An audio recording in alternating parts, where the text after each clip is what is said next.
আসসালামু আলাইকুম। আজকে আপনাদেরকে আমি যে সারটা দেখাচ্ছি এটি কিন্তু একটা ষাঁড় গরু। এই গরুটির লাইভ ওয়েট 1000 কেজি। এই গরুটিকে গরুর মালিক এবার বিক্রি করে দিবে।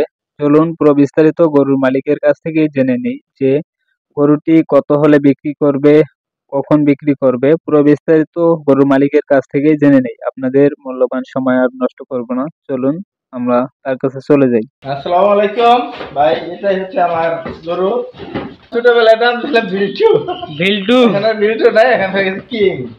কিং। তো এটা এখন ছাড়বো আমি আগামী রোজা আর ঈদ পর্যন্ত, আগামী 1.5-2 মাসের মধ্যে এটাকে আমি ছেড়ে দিব। তো এটাই আর কি, এখন খাওয়া দাওয়া দিতেছি। আর এখন লাইভ ওয়েট হবে আই থিঙ্ক লাইভের 800 থেকে 1000 কেজি হবে। 800, হ্যাঁ 800 থেকে 1000 কেজি হবে, সমস্যা নাই। 1000 কেজির মধ্যে হবে। তো আরো খাবার দিতেছে। প্রতিদিন কতগুলো করে খাদ্য খায়? প্রতিদিন বর্তমানে খাইতেছে 6 কেজি শুধু মিট ফিট, সাথে বসি আছে প্রায় 2-3 কেজি, আর অন্যান্য আছে। তো এখন মনে করেন এই 2-1 দিনের মধ্যে আমি এর খাবার আরো 5 কেজি বাড়াবো। এর বয়স কতদিন হলো? এর বয়স আই থিঙ্ক 28 মাস। 28 মাস। হ্যাঁ দেখেন 28 মাসে দেখেন কত বড় হয়েছে। মানে 24 থেকে 28 মাস, অতটা তো ইয়ে করে বলা যাবে না। দাঁত হয়েছে 2 মাস আগে দেখছি, এটার দাঁত 2টা, তারপরে আর দাঁত দেখা হয় নাই। দাঁত দেখতে যে অবস্থা ওর সামনেই যাওয়া যায় না দাঁত দেখা। তো গরু কিন্তু খুবই শান্ত। এখন এই যে ইনজেকশন দেওয়াতে কীটনাশক নাইট্রোনেক্স দেওয়ার কারণে এরকম সমস্যা হচ্ছে। এই ওষুধটা বহুত ব্যথার কারণে এরকম। ভাই এর দাম কত দিচ্ছেন আপনি? এই দাম তো আমি এখন ওইভাবে দেই না। তো যদি কেউ কিনতে চায় তাহলে তো তার একটা আইডিয়া থাকা লাগবে। 4-4.5 এরকম।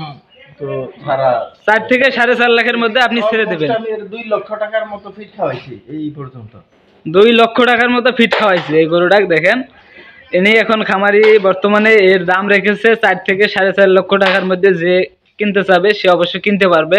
অবশ্যই আমরা এই ভিডিওর ডেসক্রিপশনে নাম্বারটা দিয়ে দেব, আপনারা চাইলে যোগাযোগ করতে পারবেন, যোগাযোগ করে গরুটা ক্রয় করতে পারবেন, কোনো সমস্যা নেই। তো ভাই দেখেন আপনাদেরকে অনেক কম। এটা আরো 1-2 বছর পালাও, আরো 1-2 বছর পালে এর ওজন হবে মনে করে 20 মন করা সম্ভব। এটা আর কেবল 2 দাঁত। তাতে দেখেন আরো যদি খামারে 2 বছর রাখতে চায় রাখতে পারবে, কিন্তু খরচটা অনেক বেশি বিধায় উনি এবারে একে বিক্রি করে দেবে। আপনাদেরকে দেখাচ্ছি পুরোটাই। অবশ্য কীটনাশকটা দেওয়ার কারণে ওর ব্যথা শুরু হয়েছে, এই কারণে ওর সামনে যাওয়া যাচ্ছে না। এই দেখেন। তো যাই হোক, আজ এ পর্যন্তই।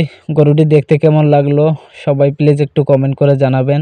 আর যারা যারা একে কিনতে ইচ্ছুক তারা অবশ্য আমাদের ডেসক্রিপশনে যে নাম্বার দেওয়া থাকবে সেই নাম্বারে যোগাযোগ করতে পারবেন।